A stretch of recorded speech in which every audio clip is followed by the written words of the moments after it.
Hi అండి, ఈరోజు అయితే వెజ్ బిర్యానీ చేస్తున్నాను. ఎలా చేస్తాను చూపించాను. ఆల్రెడీ ఫుల్ వీడియో పెట్టాను చూడండి. ఇంతకుముందు పెట్టాను షార్ట్ కింద. ఇప్పుడు మామూలుగా స్మాల్ కింద తీస్తాను, చిన్న చిన్న క్లిప్లో తీస్తానండి.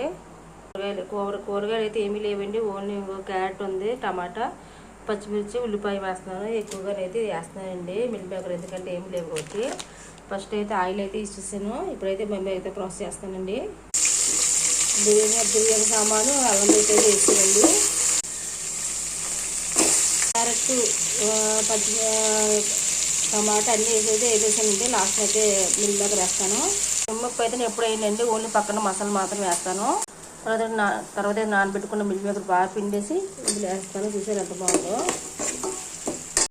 నానబెట్టుకున్న బియ్యం వచ్చేసి దీంట్లో పోసానమాట. నానబెట్టుకున్న బియ్యంలో ఒక 2-3 సార్లు కడిగేసుకోవాలి. బాగా వాటర్ వేసుకున్నాక ఒకసారి అయితే ఉప్పు చూసుకోవాలండి.